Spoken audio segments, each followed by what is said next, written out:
Et on se retrouve aujourd'hui pour la rubrique C'est mon histoire. Aujourd'hui, nous recevons Siam Baudelec. Bonjour Siam. Bonjour Nadine. Ça va bien? Ça va bien et toi? Ça va très bien. Je suis très contente de te recevoir aujourd'hui. Merci. Siam, tu viens nous raconter ton témoignage. Oui. Un très très beau témoignage. On va commencer déjà par une mise en contexte. Dans quelle famille as-tu grandi? Alors moi j'ai grandi dans une famille musulmane. J'ai subi toutes sortes de violences physiques et psychologiques parce que la femme n'était pas considérée chez nous. Alors j'avais 3 grands frères, des parents, une petite sœur. Et donc comme j'étais l'aînée des filles, forcément j'étais attitrée à toutes les tâches ménagères et je n'avais pas le choix. Il fallait que je fasse ce que mes parents disent ou ce que la religion disait. Et donc, c'était pas simple. Forcément, j'avais beaucoup d'interdictions. Donc, moi qui étais une adolescente pleine de vie, bah, c'était très compliqué pour moi. Alors moi, j'étais très rebelle, toujours à l'encontre de ce qu'on m'imposait. Donc, voilà un petit peu le contexte où j'ai grandi. Ouais. Et tu disais, avant qu'on puisse tourner dans ton témoignage, que tu as quand même essayé de faire les prières, tu as essayé de faire le ramadan. Exactement. Donc, j'ai tenté de prier 5 fois par jour, de faire le ramadan. Voilà, j'ai vraiment tout essayé, mais rien n'émanait de mon cœur. Je le faisais juste par obligation ou dans le sens où je voulais faire plaisir à mes parents. Et donc là, il y a cet environnement un peu strict et tout ça dans lequel tu grandis. Et quand tu as 13 ans, il y a quelque chose qui va se passer. C'est ça. À 13 ans, je décide de prendre mon sac à dos et de partir de chez moi. Wow. Parce que je ne me sentais plus à ma place. Moi, tout ce que je voulais, c'était... À l'âge de 13 ans, pour te dire, mon rêve, c'était d'avoir un appartement et une voiture. Wow, okay. Donc vraiment, je ne voulais pas forcément partir de chez moi pour faire des choses qui n'honoraient pas mes parents, etc. Mais c'était vraiment de pouvoir avoir un équilibre de vie, tout simplement.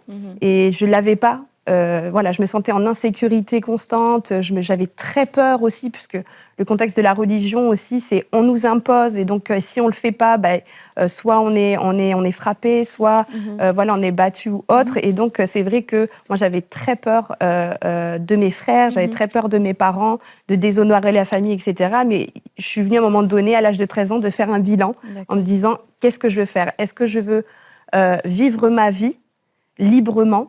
Parce que je me sentais vraiment pas libre du tout. Ou est-ce que je veux rester enchaînée ici à faire tout ce qu'on me dit et à pas m'épanouir finalement? Et donc, je décide à l'âge de 13 ans de partir de chez moi. Donc, je décide d'aller voir l'assistante sociale de mon collège. Et donc, je lui explique ce qui se passe. Donc, j'avais subi aussi, j'avais subi aussi un viol par un membre de ma famille. Et ça, chez nous, c'est tabou. Chez les musulmans, ce sont des choses qu'on ne parle pas.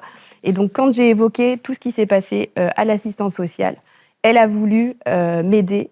Et donc, moi, je lui ai dit, écoutez, si vous ne pouvez pas m'aider, moi, je suis prête à dormir dans la rue, sous les ponts. Mais moi, il faut que je parte de chez moi, c'est plus possible. C'était plus possible pour moi.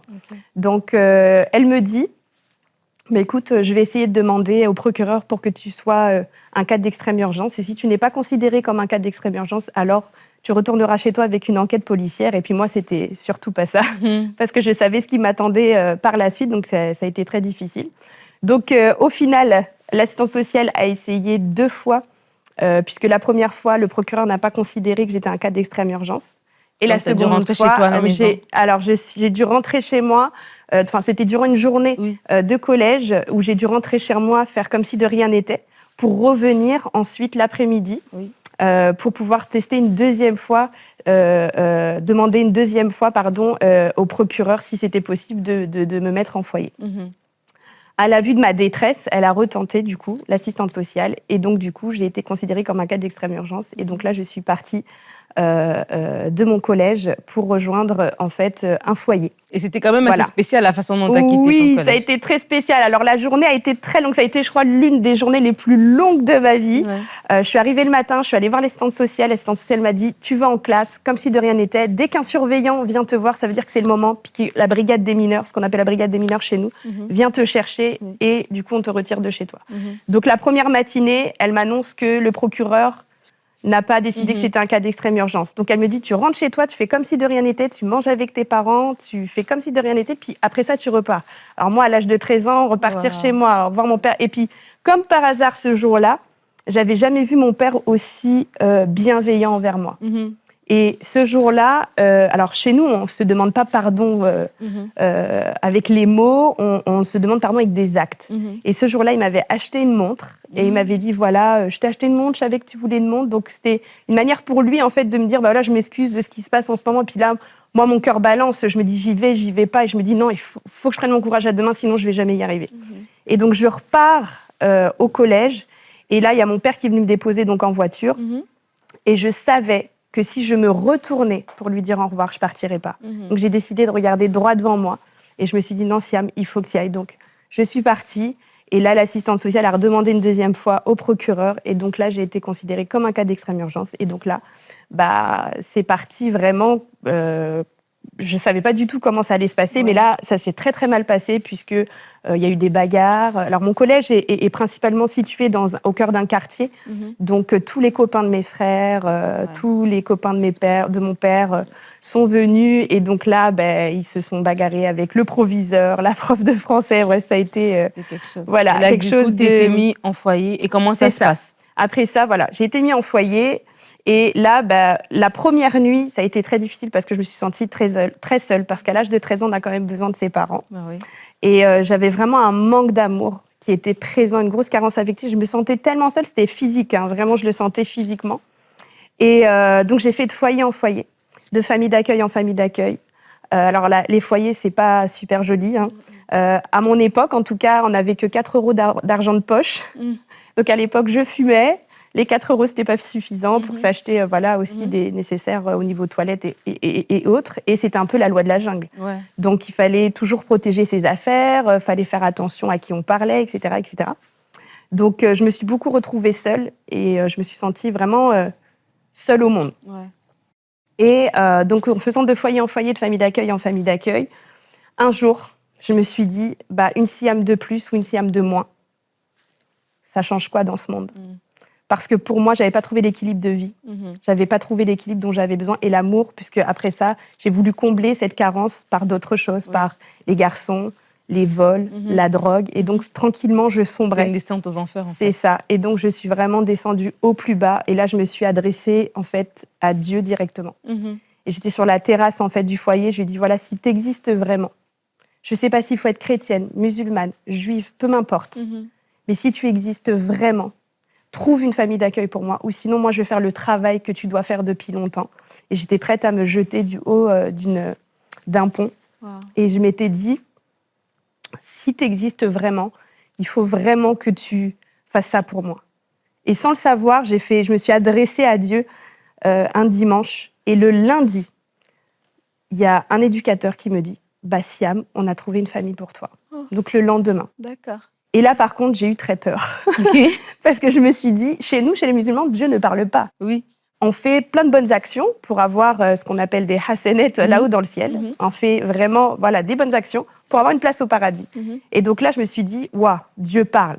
Mais j'ai laissé ça de côté. Je me suis dit, c'est cool, j'ai une famille d'accueil, alors j'y vais. Les autres membres qui étaient là au foyer, ils étaient même mécontents parce qu'ils se disaient, mais nous, on était là avant, comment ça se fait qu'elle arrive, puis elle trouve une famille. Donc, à ce moment-là, j'étais contente. Donc, j'ai fait l'adaptation la semaine. Le week-end, je me suis retrouvée chez cette famille. Mais dans cette adaptation-là, quand je suis allée chez eux, il y avait une paix et un amour incroyable. Et je me suis dit, c'est ici, quoi. Est-ce que c'est dans cette famille que quand tu es rentrée dans la voiture, il y avait la chanson c'est ça, Dieu Tout-Puissant qui jouait? C'est ça. Alors, c'est ça. Donc, j'ai fait l'adaptation. Alors, il y avait une paix qui était là. Ouais. Et je me suis dit, le week-end qui suit, OK, j'y vais. Ouais. Et en fait, on prend la voiture avec tous mes bagages. Et donc là, ils mettent de la musique et ils mettent le chant d'Olivier Choua, que je salue. Oui. Voilà. Et qui dit « Dieu Tout-Puissant, comme mon cœur te considère, tout l'univers créé par ton pouvoir. » Et là, je regarde la fenêtre, je regarde le ciel, je dis « Mais comment c'est possible que moi, aussi petite que je suis, aussi insignifiante, que Dieu pense à moi, en fait. » C'est un moment fort dans cette voiture. Et là, je ressens dans mon cœur, c'est comme si Dieu me disait, l'équilibre que tu cherches depuis des années, l'endroit de paix que tu cherches des années, c'est ici.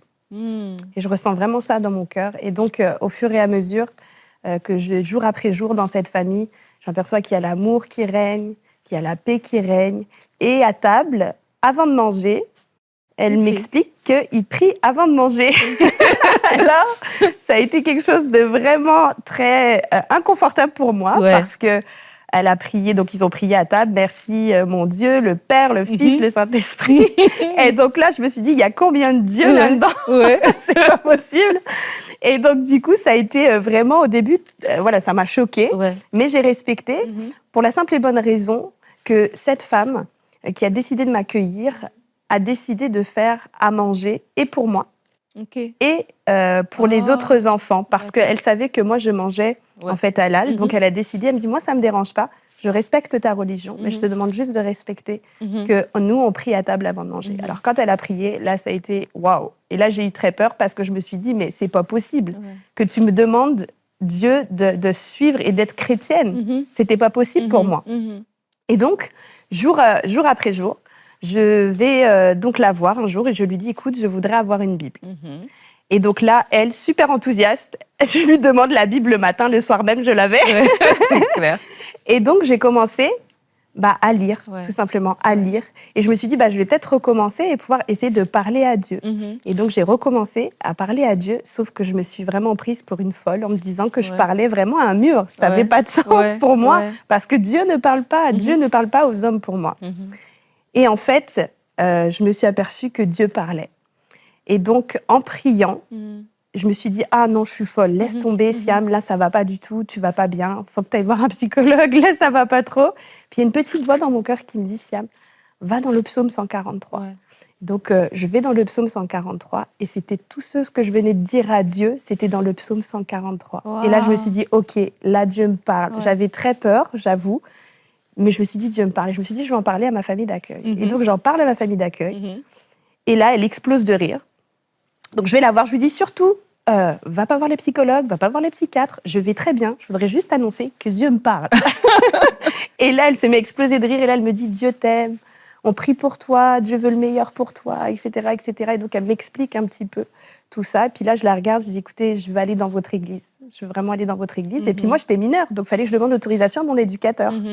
L'éducateur, il dit, vu comment ça l'a changé, allez-y, quoi. D'accord. Et donc, je suis allée dans l'église en question. Et le pasteur qui prêchait a prêché sur ma vie et il a dit, voilà, si tu veux donner ton cœur à Jésus, Siam, c'est maintenant. Voilà, donc je suis avancée et ils ont prié pour moi. Et du coup, j'ai donné mon cœur à Jésus ce jour-là. Et aujourd'hui, Siam, tu es mariée à un pasteur d'ailleurs. Oui, tout à fait. Tu es mère de 2 merveilleuses filles. Et pour terminer, il y a pas un psaume, mais un verset que tu aimes particulièrement. Je vais te laisser le partager. Oui, tout à fait. Alors, pour vous encourager, dans la Bible, il y a un verset qui est donc Jérémie 29, verset 11, qui dit « Car je connais les projets que j'ai formés sur vous, des projets de paix et non de malheur, afin de vous donner un avenir et de l'espérance. » Voilà, c'est mon encouragement pour vous. Merci beaucoup, Siam. Merci à toi, merveilleux témoignage. Merci.